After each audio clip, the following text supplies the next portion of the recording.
ইয়া রাসূলুল্লাহ, ইয়া হাবিবাল্লাহ, নবী গো, এই তিনাতুল কাবালটা কি গো নবী? আমার নবী, আপনার নবী, দু জাহানের বাদশা নবী, রাহমাতাল লিল আলামিন নবী, তিনি বন্ধু জানিয়ে দিয়েছেন এই তিনাতুল কাবালটা হলো আরেকটা জাহান্নামীর নিংড়ানো রক্তপুঞ্জ অথবা ঘাম। আপনি ওটা খেতে হবে রে, বাঁচতে পারবেন না, মরতে পারবেন না, ওখান থেকে পালাতেও পারবেন না। আর বন্ধু, এখানেই শুধু ক্ষান্ত নয়, আপনি পিপাসায় আপনি পাগল পাড়া হয়ে যাবেন।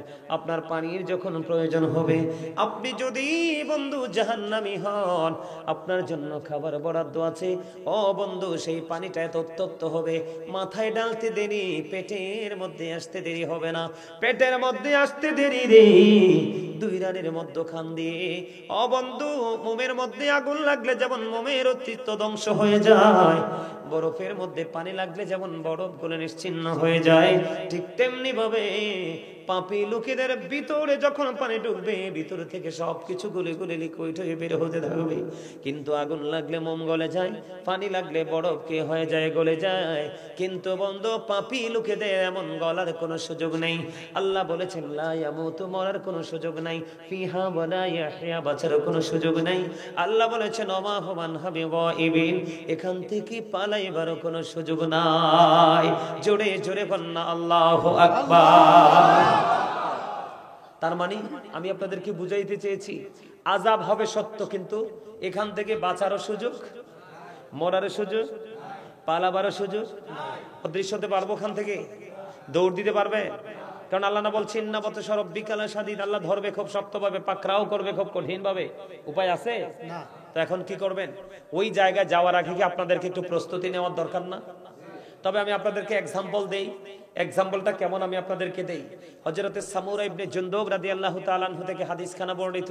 আমার নবীজি স্বপ্নের ব্যাখ্যা দিতে গিয়ে সাহাবায়ে কেরামদের সাথে বললেন, তোমরা কি আজকে কেউ কোনো স্বপ্ন দেখেছো? সাহাবারা বললেন, না ইয়া রাসূলুল্লাহ, আমরা দেখিনি। নবীজি বললেন, আমি স্বপ্ন দেখেছি। স্বপ্নটা অনেক, হাদিস শরীফটা অনেক লম্বা, তবে আমি গুরুত্বপূর্ণ কিছু জায়গা আপনাদের সামনে তুলে ধরবো, জাস্ট আপনাদেরকে বোঝানোর জন্য। এটা উপমাও হিসাবেও ধরে নিতে পারেন এই হাদিস শরীফটা। এটা কেমন জানেন? বিষয়টা হলো, নবীজি দুইজন সঙ্গীর সাথে সফরে গেলেন স্বপ্ন যোগে। কিভাবে? কথা বলেন আপনারা, কিভাবে? সঙ্গী, নবীজির সঙ্গীকে ফেরেশতা। কি? যখন নবীজি সফরে গেলেন, যাওয়ার পরে নবীজি এদিকে দেখেন, নবীজি দেখতে পাইলেন একজন ব্যক্তির মাথাটা পাথর দিয়ে ভেঙে ফেলা হচ্ছে। পাথর মারতে মারতে মারতে মারতে তার মাথাটা কি হয়ে যাচ্ছে? ভেঙ্গে বন্ধু চূর্ণ বিচূর্ণ হয়ে যাচ্ছে। যিনি পাথর মারে, উনি পাথরগুলো আবার কুড়িয়ে আনতে যায়। পাথরগুলো যখন কুড়িয়ে আনতে যায়, পাথরগুলো কুড়িয়ে আনার পরে চাইয়া দেখে আবার তার এই মাথাটা বন্ধু আবার পরিপূর্ণ হয়ে যায়। আবার তিনি কুড়িয়ে এনে পাথর মারতে থাকে, আবার ভেঙ্গে চুরে চূর্ণ বিচূর্ণ হয়ে যায়। এমনি করে করে করে করে বন্ধু কন্টিনিউ তার এই সাজাটা বহাল রইল, কন্টিনিউ তার এই সাজাটা চলতে থাকলো। বন্ধুরে আমার, তখন আমার নবীজি সবগুলো দৃশ্য দেখার পরে যখন তিনি আবার পুনরায় রিটার্ন করবে, তখন ওনার সঙ্গী ফেরেশতাদেরকে প্রশ্ন করলেন, সঙ্গী রে, বলে দাও না, এই যে মানুষটার পাথরটা ভেঙ্গে চূর্ণ বিচূর্ণ করে দেওয়া হচ্ছে, আবার যখন আমি কি করি, পাথরগুলো যখন কুড়িয়ে আনতে যায়, আবার তার ওই মাথাটা ভেঙ্গে চূর্ণ আবার পরিপূর্ণ হয়ে যায়। এমনি করে করে ধারাবাহিক ভাবে তার এই সাজাটা বহাল রইল। তার অপরাধ কি? তার অপরাধ হলো সে রাতের বেলা ঘুমানোর সময় রাতের নামাজ পড়ে ঘুমাতো না, এবং সে কোরআন তেলাওয়াত শিকার পরে কোরআন তেলাওয়াত ভুলে গেছে। জোরে জোরে নাউজুবিল্লাহ। আমাদের সমাজে এমন লোক আছে না নাই? আরো জোরে বলেন না, আছে না নাই? একটা এক্সাম্পল, আপনি যেই পাপ করবেন সেই পাপের এই পরিমাণে সাজা হবে বন্ধু। আপনাকে একটা কাজের জন্য আরেকটার সাজা দেওয়া হবে না।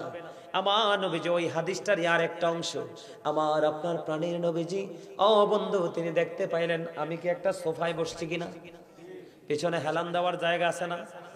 আমার নবীজি দেখতে পাইলেন একজন গদির মধ্যে চিত হয়ে হেলান দিয়ে আছে। এবার আরেকজন লোহার বন্ধু আকরা বা চিরুনি যেটাই বলেন, এটা দিয়ে তার এদিক দিয়ে মাথার চামড়াটা তুলে ফেলা হচ্ছে এই পর্যন্ত, এই দিক দিয়ে চামড়াটা তুলে ফেলছে, একদিক দিয়ে জীবন্ত চামড়া তুলে ফেলে আরেক দিক দিয়ে জোড়া লাগে, আরেক দিক দিয়ে তুলে ফেলে আরেক দিক দিয়ে জোড়া লাগে। এমন অবস্থা যখন কন্টিনিউ হতে লাগলো, আপনার আমার প্রাণে নবী প্রশ্ন করলেন, ওই সঙ্গীদেরকে সঙ্গীরা বলে দাও না এই মানুষটার অপরাধ কি অপরাধ করেছে। এবার বন্ধু নবীর সঙ্গী ওই ফেরেশতারা ডেকে ডেকে বললেন, নবী গো, তার অপরাধ হলো সে সকালবেলা যখন ঘুম থেকে উঠতো, ঘুম থেকে ওঠার পরে সে এই ঘর থেকে ওই ঘরে, এই বাড়ি থেকে ওই বাড়ি, ওই পাড়া থেকে এই পাড়া, এই জেলা থেকে ওই জেলা, এমনি করে করে শুধু তার দেশ নয় অন্যত্র পর্যন্ত বিন্দেশে পর্যন্ত সে মিথ্যা ছড়িয়ে দিত। মিথ্যা মন করে বলবো গো দয়ালকে, মনে করে বলবো গো দয়াল তোমায় ভালোবাসি। আল্লাহ আল্লাহ Allah Allah Allah Allah Allah Allah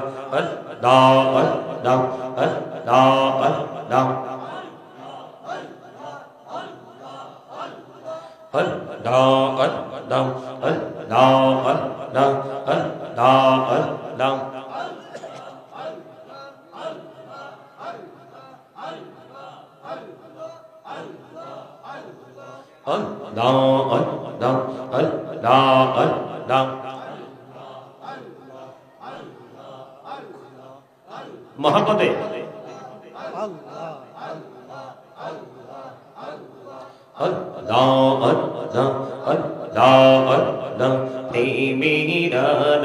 कोहड़े गो नबी तेरा जेते जइया दयाल प्रभु दिलेन मेराज, दयाल प्रभु दिलेन मेराज मोमिनेर लागिया।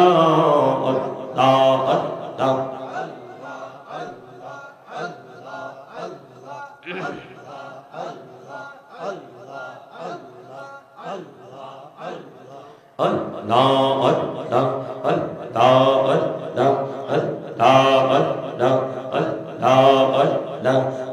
নামেতে এত মধু, এই নামেতে এত মধু জাহানি তো আগের দয়া, জাহানি তো আগে। যতই জপি নামটি তোমার, যতই জপি নামটি তোমার, তোই মধুর লাগে দয়া, তোই মধুর লাগে। আল্লাহ আল্লাহ আল্লাহ আল্লাহ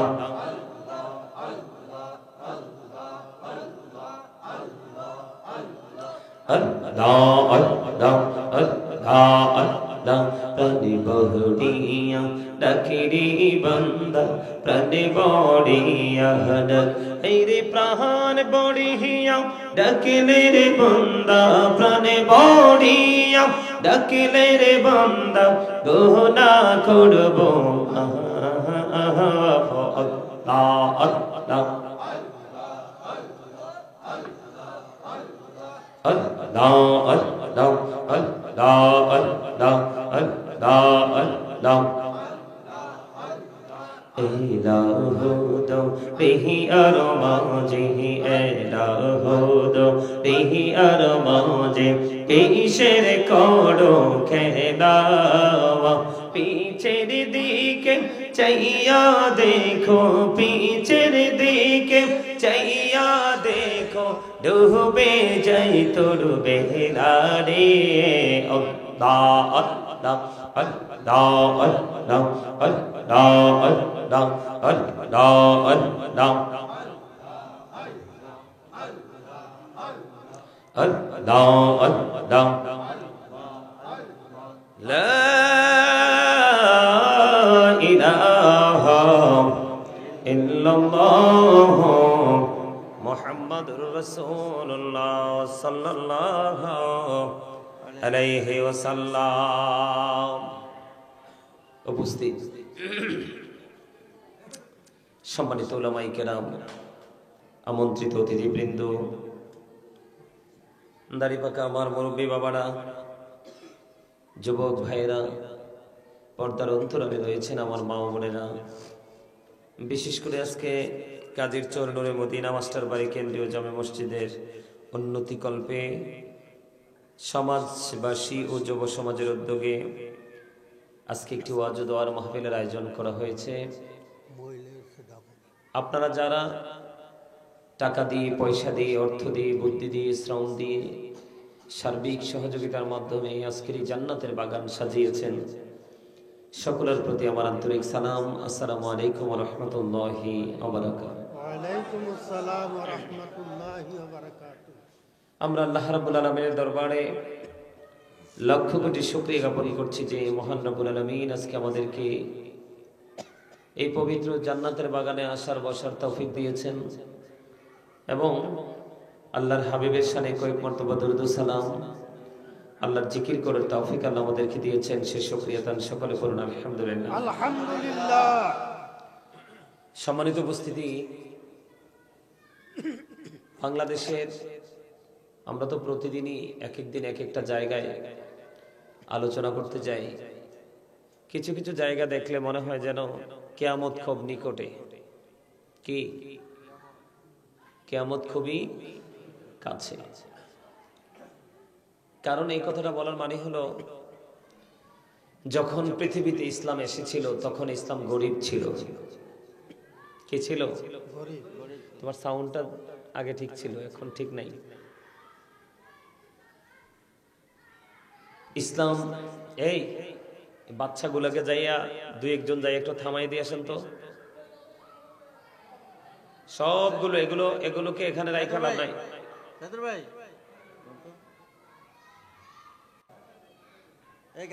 সম্মানিত উপস্থিতি, আপনারা আমার কথাগুলো একটু মন দিয়ে শোনার চেষ্টা করবেন আশা করি। পৃথিবীতে যখন ইসলাম এসেছিল পৃথিবীর অবস্থা ভালো ছিল না, ইসলাম তখন গরিব ছিল। এই জন্য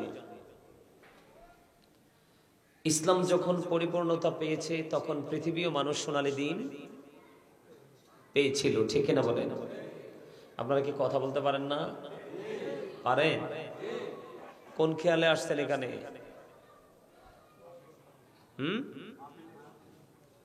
এত মাহফিলে তো সবাই আসছেন, কিন্তু একটা উদ্দেশ্য তো আছে, চিন্তা আছে না? কথা বলে না। কোন চিন্তা নিয়ে আসছেন বলতে পারবেন?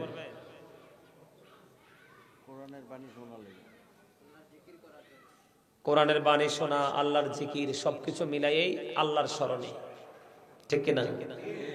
তা আল্লাহর স্মরণ কি আপনার অন্তর করবে নাকি আপনার দেহ করবে? অন্তর করবে। তো আপনার অন্তর তো মনে হয়, আপনার দেহ মনে হয় এখানে আছে, আপনার অন্তর তো মনে হয় চারপাশে বিচরণ করতেছে, মন তো মনে হয় এখানে নাই। নামাজ মসজিদে এসে নামাজ পড়লেই কিন্তু আপনি নামাজি না। মাহফিলে এসে বসলেই কিন্তু আপনি জান্নাতের বাগানের মেহমান হতে পারবেন না। আপনি বসতে পারবেন, মেহমান হিসাবে আপনি স্বীকৃতি পাবেন, কিন্তু পরিপূর্ণতা পাবেন না। পরিপূর্ণতা পাবেন না এই জন্য, কারণ মানুষের আসল সত্তা হলো তার আত্মা। মানুষের আসল সত্তা কি? আত্মা। মানুষের আসল সত্তা হলো তার আত্মা। আল্লাহ বলেছেন, সে the soul is the warder of my lord. আত্মাটা আল্লাহর ওয়ার্ডার, জাস্ট নির্দেশ। আলমে আরোহা ফার্স্ট টেন্স, এই আপনার আমার মাঝে আছে প্রেজেন্ট টেন্স, একদিন আপনাকে ছেড়ে চলে যাবে, সেটা হলো ফিউচার টেন্স। কথা বলেন?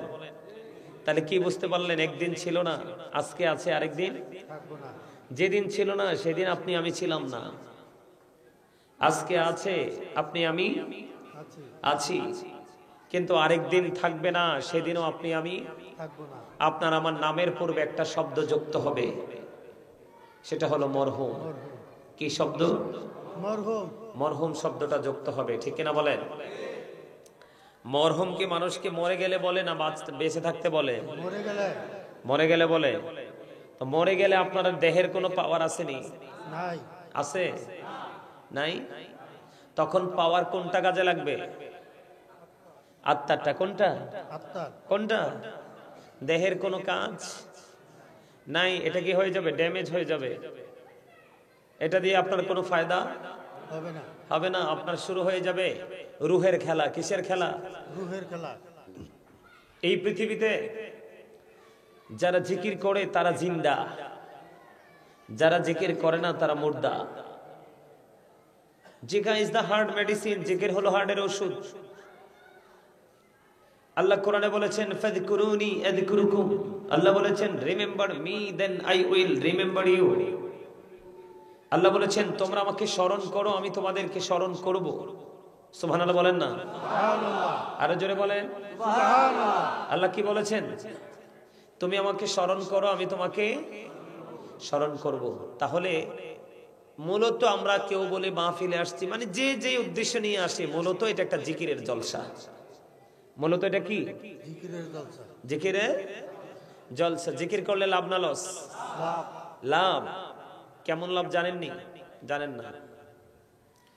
আপনারা হয়তো যদিও জানেন, যারা এসছেন আপনারা, কিন্তু আপনাদের যারা আছে আশপাশে ডানে বামে, আপনারা তাদেরকে জানাতে পারেন নাই। আপনারা কি জানেন এখনকার যে বাবা মা, এরা ম্যাক্সিমামই কি বলবো, এখনকার যে ছেলেরা আপনাদের এলাকার, আমাদের এলাকার ছেলেদের অবস্থা ভালো না। আমাদের আশপাশের ছেলেরা মনে হয় যে বেঈমান কাফেরদের সংস্কৃতিকে সে কন্টিনিউ লালন করছে, ধারণ করছে, এটাকে এক্সারসাইজ করতেছে, রিহার্সাল করতেছে। আপনাদের এলাকার ছেলেরা কেমন আমি জানি না, তবে একটা কথা জানি, পৃথিবীতে কয়েক হাজারের মধ্যে 2-4টা বাবা মা পাওয়া যাবে আল্লাহ রাসূলের সাচ্চা আশিক প্রেমিক। আর ম্যাক্সিমামই পথভ্রষ্ট, পৃথিবীর লোভ লালসা নিয়ে ব্যস্ত। কে নিয়ে ব্যস্ত? আপনাদের এইটুকু জায়গা, আমি কত দূর থেকে আসছি, ওরে বাপরে বাপ, আপনাদের এইটুকু জায়গা ফিল আপ করার মতো মানুষ নাই। এটার জন্য দায়ী কে জানেন? এটার জন্য দায়ী হলেন আপনারা বাবা মা যারা, তারা। মেয়ে যদি হয় মনে করেন যে আল্লাহর গজব নেমে আসছে, আর ছেলে যদি হয় মনে হয় যে আকাশ থেকে তারা নেমে আসছে। কথা বলেন না কেন? নাকি ভুল বললাম? এই কথাটা কেন বলছি, এটার কারণ আছে। আপনি মনে করেন আপনার মেয়ে হয়েছে, সমাজে আপনার জন্য বোঝা এসেছে, কিন্তু আসলে সত্যিকার অর্থে কোরআন হাদিস ঘেটে দেখতে পারলাম আল্লাহ যখন খুশি হয় তখন মানুষকে 3টি নিয়ামত দেয়। কয়টি? একটা হলো কোন বাবা মার কোল জোরে পাঠিয়ে দেয় কন্যা সন্তান। সুবহানাল্লাহ বলেন না? আল্লাহ যদি আরো বেশি খুশি হয় তাহলে কি করে? পৃথিবীতে দেয় বৃষ্টি। আপনার সামনে যদি বেশি বৃষ্টি আসে, আপনি বলেন যে আল্লাহ রে, আসমান তো ছিদ্র হয়ে গেছে। কয় কি কয় না? আরো জোরে বলেন। এরকম বলেন আমাদের মধ্যে মানুষ। কিন্তু এই কথাটা একবারও ভাবে না যে বৃষ্টিটা কন্টিনিউ কেন আসছে, আমার তো ফসল নষ্ট হচ্ছে, আমার এই ক্ষতি হচ্ছে, ওই ক্ষতি হচ্ছে বৃষ্টির কারণে। কিন্তু বৃষ্টিটা কেন আসছে সেটা তো আপনি তালাশ করেন নাই, তার কারণ আপনি তালাশ করবেন না, কারণ আপনি তো পাগল হয়েছেন পৃথিবীর প্রেমে। আপনার করার কথা আল্লাহর জিকির, আপনি করতেছেন দুনিয়ার জিকির। আপনি যে ধোকার মধ্যে আছেন এটা জানেননি। কোরআন শরীফে সূরা আলে ইমরান 185 নম্বর আয়াত, শেষ অংশে আল্লাহ বলেছেন ওয়াল হায়াতুদ দুনিয়া ইল্লা মাতাউল গুরুর। আল্লাহু আকবার বলেন। আল্লাহু আকবার। এখন এই অন্যায় ধোকার মধ্যে পড়ে আছেন কার জন্য? এই সন্তানের ভবিষ্যতের জন্য না? আমার কথা বলে না। কার জন্য? আমি কি ওয়াজ করতেছি, আপনারা এটা বুঝেন না? বুঝেন তো কথা বলেন। ভাল লাগে না আমার কথা? হ্যাঁ লাগবে। কখন ভাল লাগবে জানেন? যখন আপনি হৃদয় থেকে আলোচনাগুলো শুনবেন। আপনি যখন মনে করবেন এটা জাস্ট ফর্মালিটি, তাহলে আপনার কাছে কিছুই ভালো লাগবে না। এটা কেন? এর চেয়ে ভালো কোয়ালিটি, এর চেয়ে বিউটিফুল প্লেস বা স্টেজ যদি আপনাকে দেওয়া হয়, তখন আপনার কাছে ভালো লাগবে না, কারণ আপনার হৃদয়টা সেই দিকে মনোনিবেশ করেনি। ঠিক কিনা বলে? আপনাকে বুঝে নিতে হবে। আমি যেটা বুঝাইতে চাই আপনাদেরকে, একটু বোঝার চেষ্টা করেন। ঘুমান্ত 365 রাতের মধ্যে বাকি 364টাই ঘুমাইতে পারবেন। আজকের একটা রাত্রের কিছু অংশ একটু আলোচনা শোনেন, আমি কি বলি একটু বুঝেন।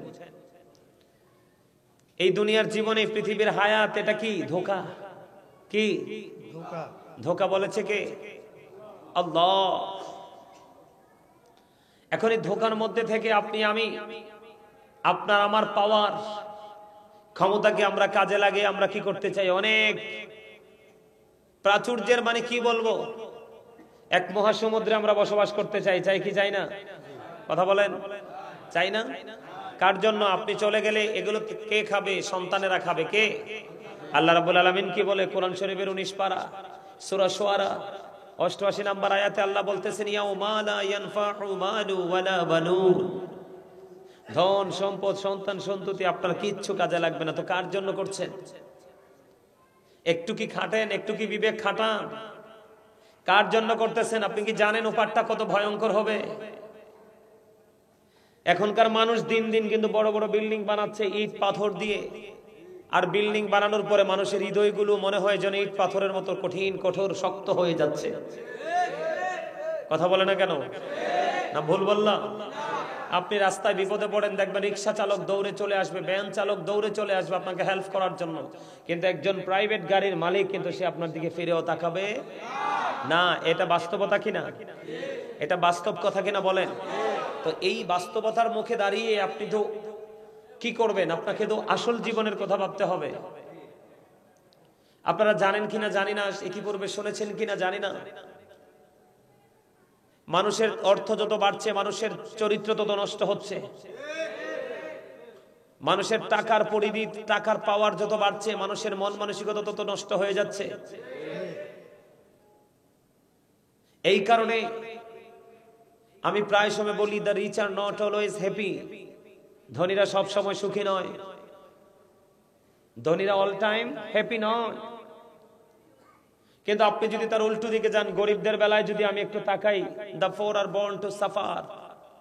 গরিবরা জন্মগ্রহণ করেছে দুঃখ ভোগের জন্য, ঠিক কিনা বলেন? কিন্তু আপনি কোনটা নেবেন? The man is poor but characterless, the man is rich but characterless, the man is poor but honest. আপনি কোনটা নেবেন? চরিত্রহীন ধনী লোক নেবেন না সৎ গরিব মানুষ নেবেন? কোনটা? কেন বলতেছি আপনি বুঝেন না? তো বোঝার চেষ্টা করেন না, কারণ এই আলোচনা বুঝতে ফেললেই সমস্যা। আপনি আর রং পথে হাঁটতে পারবেন না। আপনি যতদিন পর্যন্ত বলতে পারবেন আরে ইমাম সাহেব আজকে কি ওয়াজ করছে মনে নাই রে, এই মনে নাই বললেই কিন্তু আপনি বেঁচে যাবেন। আর যদি বুঝে ফেলেন তাইলে কিন্তু আপনার সবকিছু কি হয়ে যাবে, একটা নির্দিষ্ট একটা সীমারেখার মধ্যে চলে আসবে। আর আপনি যখন বুঝবেন যে আমি বলবেন যখন আমি বুঝি না, তখন কিন্তু আপনি কি করতে পারবেন? উন্মুক্তভাবে বিচরণ করতে পারবেন, ঠিক না ঠিক? আমি কেন বললাম আপনাদেরকে লোকটা ধনী কিন্তু চরিত্রহীন, আরেকটা লোক গরিব কিন্তু চরিত্রবান সৎ, আপনি কোনটা নেবেন? সৎ চরিত্রবান। এখনকার যুগের ছেলেরা কি সৎ চরিত্রবান না অসৎ চরিত্রবান? কেন হলো এটা? এটা কেন হলো জানেন? একটা বাবা মা সন্তান জন্ম দেওয়ার পরে তাকে তিনটা জায়গা সমান করে দিতে হয়। একটা হলো তার পারিবারিক শিক্ষা, কি? একটা হলো তার পারিবারিক শিক্ষা, আরেকটা হলো তার সামাজিক শিক্ষা, আরেকটা হলো যে যখন শিক্ষা জীবনে ঢুকবে ধীরে ধীরে পথ চলতে শিখবে, তখন তার যে সঙ্গী তার ফ্রেন্ড সার্কেলটা কেমন সেই দিকে বাবাকে নজর রাখতে হবে, মাকে নজর রাখতে হবে। এখনকার বাবা মা, আমি আগেই বলছি, সেই খবর রাখে না। এখনকার বাবা মা কম্পিটিশন করে, আমার বাবাকে ছেলেকে একটা বড় বাড়ি দিয়ে যাব, মেয়েকে একটা বড় বাড়ি দিয়ে যাব, টাকার পাহাড় করে দিয়ে যাব। এটা কিন্তু একটা বাবার জন্য ক্রেডিট নয়।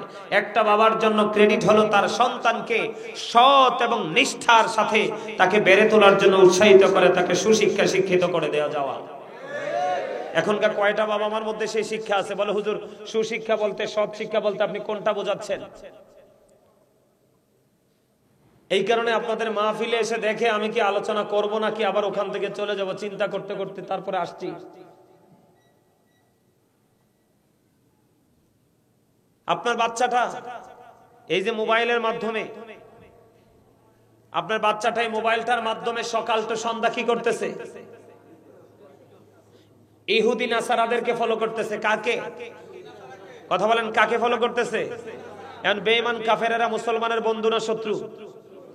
শত্রু। এটা বিশ্বাস করেননি আপনারা? আল্লাহ রাব্বুল আলামিন কি বলেছেন?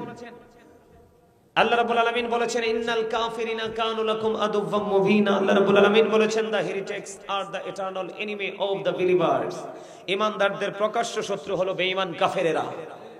জোরে জোরে বলুন নাউজুবিল্লাহ, আরো জোরে বলেন নাউজুবিল্লাহ।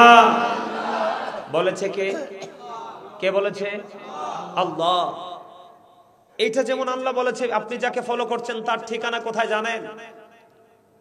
আল্লাহ রাব্বুল আলামিন বলেছেন যাকে আপনি ফলো করছেন তার ঠিকানা হলো জাহান্নাম। আল্লাহ বলেছেন উইদ্দাত লিল কাফিরিন, জাহান্নাম কাফেরদের জন্য বরাদ্দ। কার জন্য? আরো জোরে বলেন, আরো জোরে। এখন আপনার বাচ্চা তো বেঈমান কাফেরের সাথে যুক্ত হয়ে গেছে। আপনি দেখেন আপনাদের এই এলাকার ছেলেরা যারাই আসছে, দুই একজনের মাথায় টুপি, আর ম্যাক্সিমাম ছেলের মাথায় টুপি। সে দোকানে যেভাবে যায় ঠিক মাহফিলটা তো সেইভাবে আসছে। সে রাস্তায় যেভাবে এলোমেলো কথা শব্দ চয়ন দ্বারা কি করে কথাবার্তা বলে, সেই মেন্টালিটি নিয়ে এখানে চলে আসছে। তার মানে জান্নাতের বাগান এবং দুনিয়ার বাগান, এটার মধ্যে সে কম্পেয়ার করার মতো, সেই ডিসটেন্স তৈরি করার মতো সেই মেন্টালিটি তার নাই। তার কারণ হলো তার তো একেবারে ধর্ম সম্পর্কে জানা।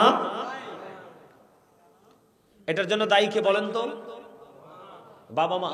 কে? আরো জোরে বলেন কে? পৃথিবীর সবার কাছে সন্তান বড় হলেও বাবা মার কাছে সন্তান কখনো বড়। বাবা মাকে সন্তানের দায়িত্ব পালন করছে, করেছেন আপনারা? আল্লাহ রাসূল যে বলেছেন আদিবু আওলাদাকুম আলা সালাতি খিসালিন হুব্বি নবিকুম ওয়া হুব্বি আহলি বাইতিহি ওয়া আলা কিরাআতিল কুরআন। রাসূল বলেছেন তোমরা তোমাদের সন্তানদেরকে তিনটি বিষয় শিক্ষা দাও। কয়টি? একটা হলো হুব্বি নবিকুম, teach the love of the prophet. তোমরা তোমাদের সন্তানদেরকে নবীর ভালোবাসা শিখাও, কারণ নবীর প্রেম হলো ঈমান এবং ফরজ। আপনি কি শিখাইছেন আপনার সন্তানকে? সে শিক্ষা দিয়েছেন? দেন নাই, কারণ আপনি নিজেই তো জানেন না নবীকে কেমন করে ভালোবাসতে হবে। এরপরে রাসূল বলেছেন ওয়াহুব্বি আহলি বাইতিহি, টিচ ফ্যামিলি লাভ, নবীর পরিবারের ভালোবাসা শিখাও। আল্লাহ রাব্বুল আলামিন সর্বশেষে বলেছেন ওয়া আলা কিরাআতিল কুরআন। আল্লাহ বলেছেন learn to recite the holy Quran. সন্তানকে কোরআন তেলাওয়াত শিখাও। শিখিয়েছেন কোরআন তেলাওয়াত, কারণ আপনার সন্তানকে মানুষের মতো মানুষ করতে হলে আপনাকে দুটো অপশনকে সমান তালে দিতে হবে। কয়টা অপশন? দুটো option. Allah is all in all, follow his law and light for eternal success. Allah রাব্বুল আলামিন সব, কিন্তু আপনাকে ফলো করতে হবে দুটো, ল এন্ড লাইট। ল হলো কি? আইন। ল কি? এটা কোনটা? কোরআন শরীফটা। কোনটা? কথা বলে না কেন? কোরআন শরীফ কি আইনের ভান্ডার না? কিন্তু আইনটা বুঝে কে? সর্বপ্রথম এই সৃষ্টি জগতের মধ্যে আইনটা কে বুঝেছে? রাসূল। কে বুঝেছে?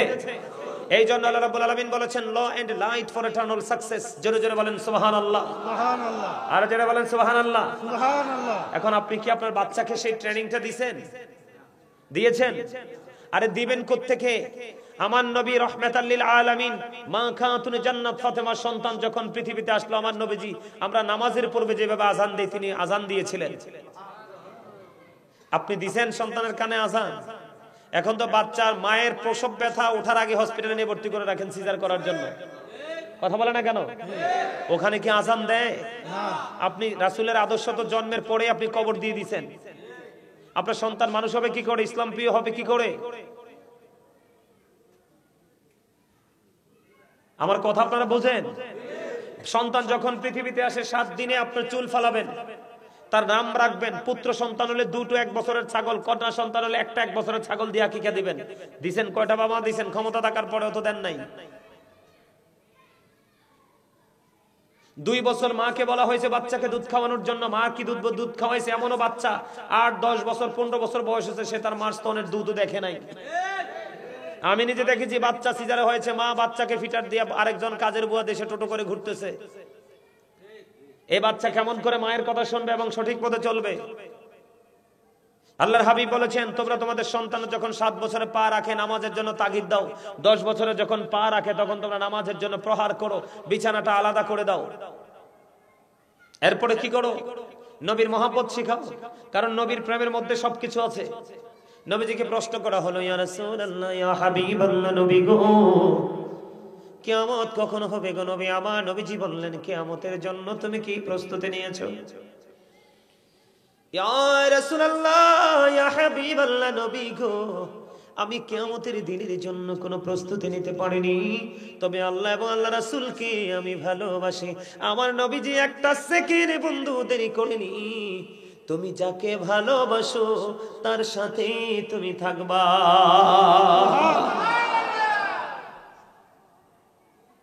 এখন তো হুজুররা কথা বললে হুজুরদের চাকরিও চলে যায়, কথা বলে না কেন? যায় কি যায় না? আরো জোরে বলেন। হুজুররা কথা বললে হুজুরদের চাকরি থাকে না যায়? আরো জোরে বলেন। আপনাদের এলাকায় এমন ঘটনা ঘটছে নি? কথা কয় না। ভয় পান নাকি? আরো জোরে বলেন। ভয় পান? ভয় পাইলে কি চলবে? ভয় পাবেন না। সত্যটা নিষ্ঠার সাথে বলবেন। ভয় পাওয়ার কোনো কারণ? ভয় পাওয়ার কোনো কারণ আছে?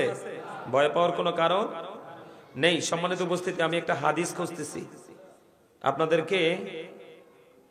আপনাদেরকে যে আমি পাইছি হাদিসটা একটু পড়ি। আমি একটা হাদিস মুখস্থ বলছি, এটা একটু দেখে দেখে পড়ি যেন আপনাদের সন্দেহ যেন না থাকে।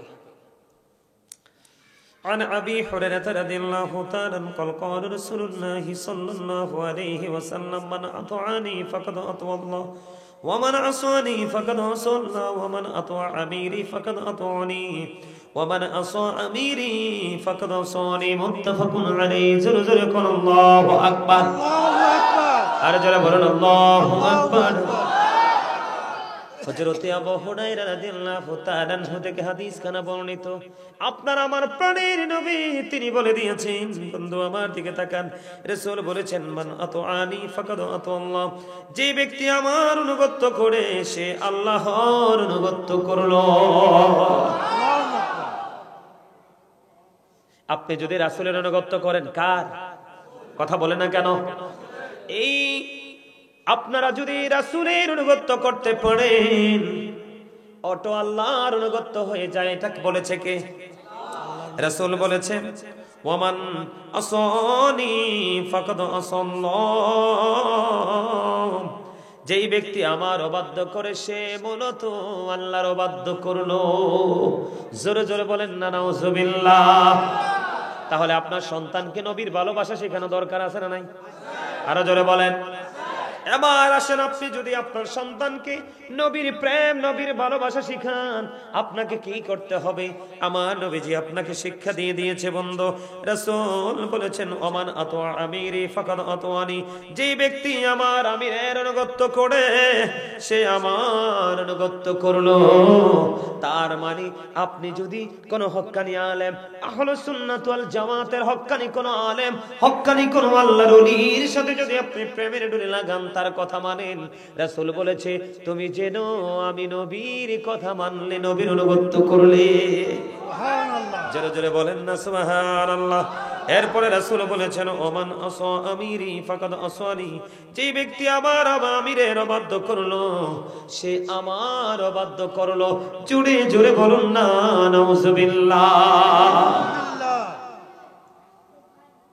কিছু বুঝতে পারছেন না? এবার আমার কথা বলে না, কিছু বুঝতে পারছেন? আপনি আপনার স্টেজটা খেয়াল করছেন? রাসূলকে ভালোবাসলে আল্লাহর ভালোবাসা হয়ে যায়। আপনি রাসূলের অবাধ্য হলে আল্লাহর অবাধ্য অটোই হয়ে যায়।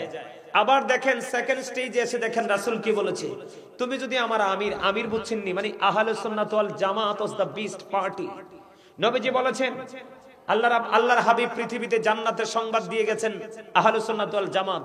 মুসলমানের, আপনারা মনে করেন না যে হিন্দু খ্রিস্টান বৌদ্ধ মিলাইয়া ৭৩টা দল হবে, শুধু মুসলমানেরই হবে ৭৩টা দল। কয়টা দল?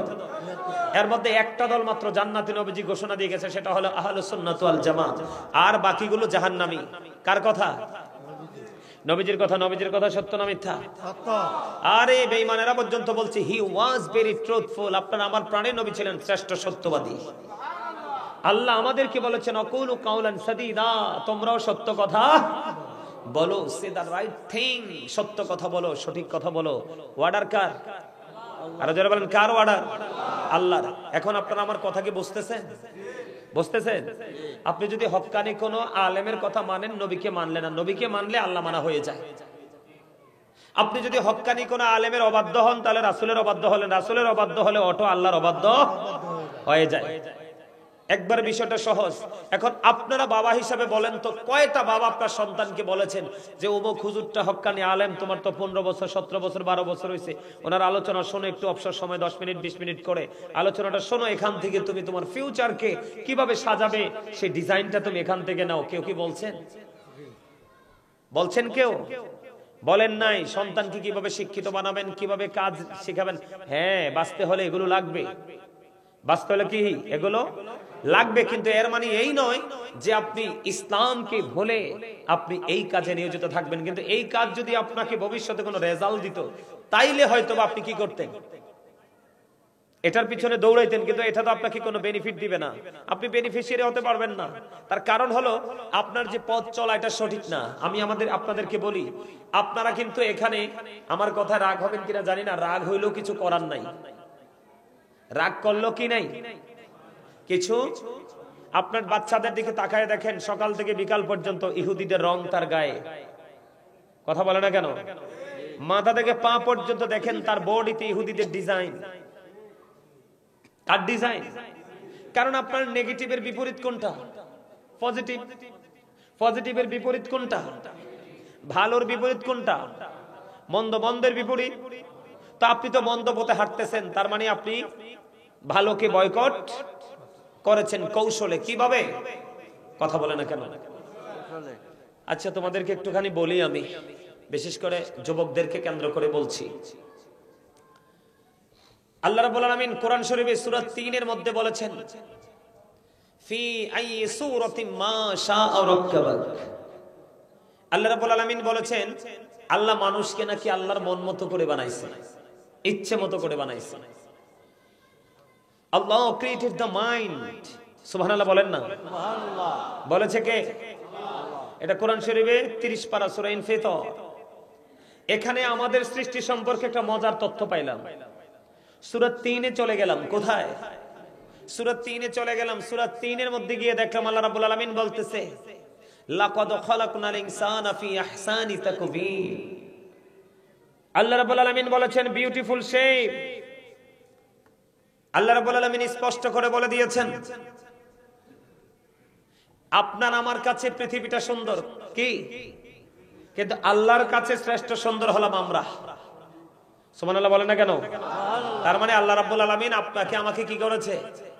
সুন্দর করে বানিয়েছে, সৃষ্টি করেছে। ঠিক কিনা বলেন? আসমান জমিন চন্দ্র সূর্য সবকিছুর চেয়ে সুন্দর হলো কি? মানুষকে। মানুষ। এখন মানুষ কি সেই সুন্দর পথে হাঁটে? এই আপনাকে আমাকে আল্লাহ সুন্দর করে বানাইয়া আপনার সুন্দর কি করেছেন? সুন্দর রাস্তা দিয়েছেন। সেই সুন্দর রাস্তাটার নাম কি? ইসলাম। ইন্নাদ দীনা ইনদাল্লাহিল ইসলাম। ইসলাম is not only a religion but also complete code of life. আল্লাহর মনোনীত ধর্ম হলো ইসলাম ধর্ম, আর ইসলাম ধর্মের মধ্যেই আছে আপনার আমার পরিপূর্ণ এবং পূর্ণাঙ্গ জীবন ব্যবস্থা। আমার সুবহানাল্লাহ বলেন না কেন? সুবহানাল্লাহ। যদি আপনি এই পথে হাঁটতে পারেন আপনার জন্য বরাদ্দ কি? নিয়ামত। আর যদি আপনি এই পথে হাঁটতে না পারেন তাহলে আপনার জন্য বরাদ্দ হলো কিয়ামত। কেমন কিয়ামত? আপনি আমি যখন ইন্তেকাল করব আপনার আমার ঠিকানা হবে কি? কবর। রাসূলের হাদিস থেকে জানতে পারলাম, রাসূল বলেছেন আল কবর রাউজাতুম মিন রিয়াদিল জান্নাতি ওয়া হুফরাতুম মিন হুফারিন নার। কবরটা জান্নাতের একটা বাগান হবে, জাহান্নামের একটা গর্ত হবে। আল্লাহ রাব্বুল আলামিন বলেছেন ওয়া ইদাল কুবুরু বুসিরাত আলিমাত নাফসুম মা কদ্দামাত ওয়া আখারাত। কবরটা যখন ওপেন হয়ে যাবে আপনি আমি আমরা সবাইকে কি করেছি আর করিনি সবকিছু আমরা দেখতে পারবো, জানতে পারবো। তাহলে ফাঁকি দেওয়ার বা লুকাবার কোনো সুযোগ আসেনি? কথা বলেন, কোনো সুযোগ আছে? নাই। ওপারটা এতটা ভয়ঙ্কর হবে, আপনার হিসাব হবে অত্যন্ত কঠিন। আপনি একটা সেকেন্ড নড়াচড়া করতে পারবেন না আল্লাহর দরবারে হিসাব না দিয়ে। আল্লাহ রাব্বুল আলামিন বলছে আপনার জন্য তো আপনার থেকে যে হিসাবটা নিবে, কিন্তু হিসাবটা নেওয়ার আগে আপনাকে কি আল্লাহ রাব্বুল আলামিন কঠিন ভাবে পাকড়াও করবে। ইন্না বাতশা রাব্বিকা লাশাদীদ। কথা বুঝতে পারছেন আমার? আল্লাহর পাকড়াও কি বড় শক্ত, বড় কঠিন। এই দুনিয়াতে আপনি আমি যদি বিপদে পড়ি সাহায্যকারী পাই কি পাই না? কিন্তু আল্লাহ রাব্বুল আলামিন আমাদেরকে জানিয়ে দিয়েছে ওপারে কিন্তু আপনার আমার জন্য কোনো সাহায্যকারী নেই। কোনো কি নাই? আরে ভাই, জাহান্নামীদের জন্য সবচেয়ে কম আযাব হলো আগুনের এক জোড়া জুতা। আগুনের কি? এক জোড়া জুতার সেই আগুনটা কেমন জানেন? 1 বছর 2 বছর নয়, আল্লাহ রাব্বুল আলামিন 3000 বছর আগুনটাকে উত্তপ্ত করেছে। কত হাজার বছর? 1000 বছর তাপ দেওয়ার পর আগুনের রং হয়েছে লাল। আরো 1000 বছর তাপ দিয়েছেন, আগুনের রং হয়েছে সাদা। আরো 1000 বছর তাপ দিয়েছেন, রং হয়েছে কালো। 3000 বছর উত্তপ্ত করে আগুনকে পাপীদের জন্য বরাদ্দ করে রাখছে। নাউজুবিল্লাহ বলেন, আরো জোরে বলেন নাউজুবিল্লাহ। শুধু এখানে ক্ষান্ত নয়, আপনি যদি পথভ্রষ্ট হয়ে, যদি লাইনচ্যুত হয়ে কবরে যান, আপনার উপায় নাই। জাহান্নামীদের জন্য কত ভয়ঙ্কর খাবার। আমার দিকে তাকান। এই পৃথিবীতে আপনি অর্থ উপার্জন করে মনে যা চায় তাই কিনে খেতে পারেন, নাইলে না খেয়েও থাকতে পারেন, কিন্তু ওই জায়গাটা তো ভয়ঙ্কর। পাপীদের জন্য একটা খাবার বরাদ্দ আছে, সেটা নাম হলো জাক্কুম। কাঁটাযুক্ত ফল, এত ভয়ঙ্কর, এত বিষাক্ত। বর্তমানে যদি আপনাদের এই কাজের চরে এলাকায় যদি একটা ফোঁটা পড়ে, কয় ফোঁটা? একটা ফোঁটা যদি পড়ে, গোটা পৃথিবীর মাটি বিষাক্ত হয়ে যাবে। কিয়ামত পর্যন্ত এই পৃথিবীর মাটিতে কোনো শস্য জন্ম হবে না। কিন্তু এই বিষাক্ত খাবারটাই কি করতে হবে? খেতে হবে। বাঁচার কোনো রাস্তা। এটা হলো কোরআনের খবর। হাদিস শরীফের মধ্যে আসছে আরেকটা খাবার আছে, যেটার নাম হলো তিনাতুল খাবার। ইয়া রাসূলুল্লাহ, ইয়া হাবিবাল্লাহ, নবী গো, এই তিনাতুল খাবারটা কি গো নবী? আমার নবী, আপনার নবী, দু জাহানের বাদশা নবী, রাহমাতাল লিল আলামিন নবী, তিনি বন্ধু জানিয়ে দিয়েছেন এই তিনাতুল খাবারটা হলো আরেকটা জাহান্নামীর নিংড়ানো রক্তপুঞ্জ অথবা ঘাম। আপনি ওটা খেতে হবে রে, বাঁচতে পারবেন না, মরতে পারবেন না, ওখান থেকে পালাতেও পারবেন না। আর বন্ধু, এখানেই শুধু ক্ষান্ত নয়, আপনি পিপাসায় আপনি পাগল পাড়া হয়ে যাবেন। আপনার পানির যখন প্রয়োজন হবে, আপনি যদি বন্ধু জাহান্নামী হন, আপনার জন্য খাবার বরাদ্দ আছে। ও বন্ধু, সেই পানিটা এত উত্তপ্ত হবে, মাথায় ডালতে দেরি, পেটের মধ্যে আসতে দেরি হবে না। পেটের মধ্যে আসতে দেরি রে, 2 রানের মধ্যখান দিয়ে, ও বন্ধু, মোমের মধ্যে আগুন লাগলে যেমন মোমের অস্তিত্ব ধ্বংস হয়ে যায়, বরফের মধ্যে পানি লাগলে যেমন বরফ গলে নিশ্চিহ্ন হয়ে যায়, ঠিক তেমনি ভাবে পাপী লোকেদের ভিতরে যখন পানি ঢুকবে, ভিতর থেকে সবকিছু গলে গলে লিকুইড হয়ে বের হতে থাকবে। কিন্তু আগুন লাগলে মোম গলে যায়, পানি লাগলে বরফ কে হয়ে যায়, গলে যায়। কিন্তু বন্ধু, পাপী লোকেদের এমন গলার কোনো সুযোগ নেই। আল্লাহ বলেছেন লা ইয়ামুতু, মরার কোনো সুযোগ নাই, ফিহা ওয়ালা ইয়াহইয়া, বাঁচার কোনো সুযোগ নাই। আল্লাহ বলেছেন ওমা হুম আনহা বিগাইবিন, এখান থেকে পালাইবার কোনো সুযোগ নাই। জোরে জোরে বন্না আল্লাহু আকবার। তার মানে আমি আপনাদেরকে বুঝাইতে চেয়েছি, আযাব হবে সত্য, কিন্তু এখান থেকে বাঁচারও সুযোগ, মরারও সুযোগ, পালাবারও সুযোগ। অদৃশ্য হতে পারবো ওখান থেকে? দৌড় দিতে পারবে? কারণ আল্লাহ না বলছেন না বত সরব বিকালে শাদীদ, আল্লাহ ধরবে খুব শক্তভাবে, পাকড়াও করবে খুব কঠিন ভাবে। উপায় আছে না। তো এখন কি করবেন? ওই জায়গায় যাওয়ার আগে কি আপনাদেরকে একটু প্রস্তুতি নেওয়ার দরকার না?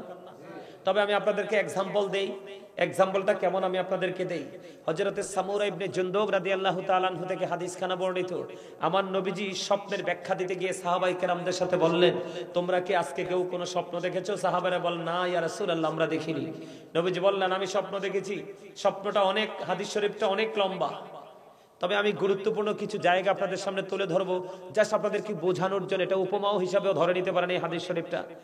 এটা কেমন জানেন? বিষয়টা হলো, নবীজি 2 জন সঙ্গীর সাথে সফরে গেলেন স্বপ্ন যোগে। কিভাবে? কথা বলেন আপনারা, কিভাবে? সঙ্গী, নবীজির সঙ্গীকে ফেরেশতা। কি?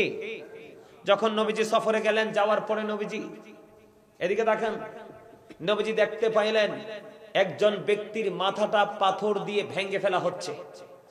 পাথর মারতে মারতে মারতে মারতে তার মাথাটা কি হয়ে যাচ্ছে? ভেঙ্গে বন্ধু চূর্ণ বিচূর্ণ হয়ে যাচ্ছে। যিনি পাথর মারে, উনি পাথরগুলো আবার কুড়িয়ে আনতে যায়। পাথরগুলো যখন কুড়িয়ে আনতে যায়, পাথরগুলো কুড়িয়ে আনার পরে চাইয়া দেখে আবার তার এই মাথাটা বন্ধু আবার পরিপূর্ণ হয়ে যায়। আবার তিনি কুড়িয়ে এনে পাথর মারতে থাকে, আবার ভেঙ্গে চুরে চূর্ণ বিচূর্ণ হয়ে যায়। এমনি করে করে করে করে বন্ধু কন্টিনিউ তার এই সাজাটা বহাল রইল। কন্টিনিউ তার এই সাজাটা চলতে থাকলো।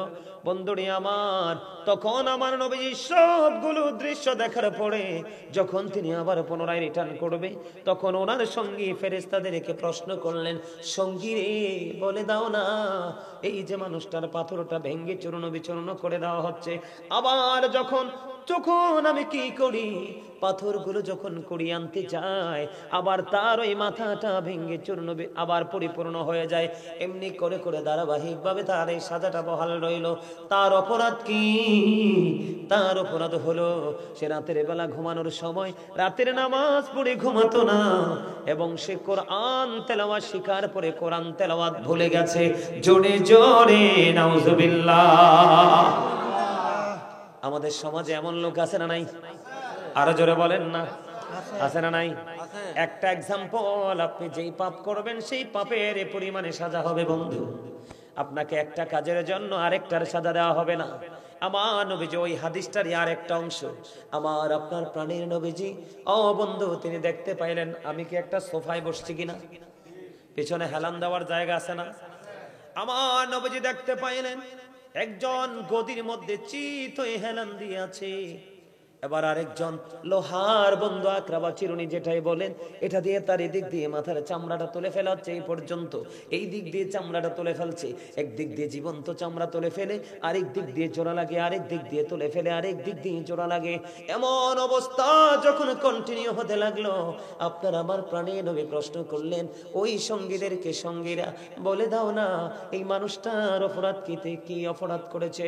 এবার বন্ধু নবীর সঙ্গী ওই ফেরেশতারা ডেকে ডেকে বললেন, নবী গো, তার অপরাধ হলো সে সকালবেলা যখন ঘুম থেকে উঠতো, ঘুম থেকে ওঠার পরে সে এই ঘর থেকে ওই ঘরে, এই বাড়ি থেকে ওই বাড়ি, ওই পাড়া থেকে এই পাড়া, এই জেলা থেকে ওই জেলা, এমনি করে করে শুধু তার দেশ নয় অন্যত্র পর্যন্ত, বিন্দেশে পর্যন্ত সে মিথ্যা ছড়িয়ে দিত, মিথ্যা প্রপাগান্ডা ছড়াতো। মানুষের মধ্যে কি করত? বিতর্ক, অশান্তির সৃষ্টি হয় কি হয় না মিথ্যা দ্বারা? বলেন, আরো জোরে বলেন, হয় কি হয় না? যেমন আমি আপনাদেরকে একটা এক্সাম্পল যদি দেই, আপনি আছেন ডাঙ্গার বাজার, কোথায়? আরো জোরে বলেন, আপনি আছেন ডাঙ্গার বাজার কোথায়? আপনি বলতেছেন আশেপাশে আরেকটা জায়গার লোকেশন দিলেন, আছে না নাই? কথা বলেন না, এটা হয় কি হয় না? মোবাইলে হয়। এইটা হলো একটা, দেখবেন একটা পরিবারের মধ্যে যখন মানুষ সুন্দর করে চলাফেরা করে, এই বউ আরেক বউয়ের কাছে কি করে? মিথ্যা কথা বলে ঝগড়া সৃষ্টি করে, ঠিক কিনা বলেন? দুইটা ভাই যদি একসাথে চলাফেরা করে মধুর বন্ধনে যখন আবদ্ধ হয়ে যায়, তখন বন্ধু কি করে? একজন আরেকজনের সাথে মিথ্যা কথা বলে, বলে কি বলে না? আছে না নাই? এমনি করে করে বন্ধু আমাদের বর্তমানে সোশ্যাল মিডিয়ার মাধ্যমে মিথ্যা প্রচার হয় কি হয় না? অনেক সংবাদ পাঠক আছে, পাঠিকা আছে, এটা মিথ্যা কথা বলে, মূল কথা হলো বন্ধু ওই লোকটা হলো মিথ্যাবাদী। আমার আপনার প্রাণের নবীজি তিনি জানিয়ে দিলেন, ওই মিথ্যা কথা বলার কারণে তার এই দিক দিয়ে চামড়া তুলে ফেলছে, ওই দিক দিয়ে জোড়া লাগে, ওই দিক দিয়ে তুলতেছে, ওই দিক দিয়ে জোড়া লাগে। আপনি বলেন, জীবন্ত মানুষের চামড়া তুললে আরাম লাগে না কষ্ট লাগে? এই কষ্টকে সহ্য করা যায়? আরো জোরে বলেন, সহ্য করা যায়? এমনি করে করে করে করে বন্ধু আপনি যেই ধরনের অন্যায়, যেই ধরনের অপরাধ করবেন, প্রত্যেকটা অপরাধের জন্য আলাদা আলাদা সাজা আপনার জন্য বরাদ্দ, আছে না নাই? আরো জোরে বলেন। যেমন আমাদের সমাজে নারী বলেন, পুরুষ বলেন, মানুষের বদনাম করতে বেশি পছন্দ করে, আছে না নাই? আমি আপনাদেরকে বলি বন্ধু, আপনি তার অনুপস্থিতিতে যেই সমালোচনা করতেছেন এটা তার মধ্যে আছে, এইটা যদি 100% হয়, এইটা হবে বন্ধু তার বিরুদ্ধে গীবত। যদি এটা তার মধ্যে না থাকে তাইলে হবে মিথ্যা অপবাদ। আর যদি আপনি সামনাসামনি তাকে কথাগুলো বলেন তাইলে হবে এটা গালি। আমার নবীজি বন্ধু আমার দিকে তাকান, আপনার আমার প্রাণের নবী তিনি জানিয়ে দিয়েছে, আপনি বন্ধু গীবত করলেন। নবীজি সাহাবাই কেরামদের কিনে দাঁড়িয়ে রইলেন, হঠাৎ করে দুর্গন্ধ আসলো। সাহাবাই কেরামকে আপনার আমার প্রাণের নবী প্রশ্ন করলেন, সাহাবীরা রে, তোমরা কি জানো এই দুর্গন্ধ কোত্থেকে এসেছে? এবার সাহাবাই কেরাম বললেন, ইয়া রাসূলুল্লাহ, ইয়া হাবিবাল্লাহ, নবী গো, এটা আল্লাহ এবং আল্লাহর হাবিবে ভালো জানে। এবার আমার নবীজি বললেন, এই দুর্গন্ধটা আসছে ওই মানুষ থেকে যে মানুষটা একজন মুমিনের গীবত করতেছে। জোরে জোরে কন্যা নাউজুবিল্লাহ। সবচেয়ে বড় ভয়ঙ্কর খবর বন্ধু, কাল হাসরের ময়দানে আপনি যাকে নিয়ে বদনাম করেছেন, গীবত করেছেন, যাকে নিয়ে আপনি কুৎসা রটনা করেছেন, তাকে আপনাকে কাল হাসরের দিন আপনার সামনে তুলে দেওয়া হবে।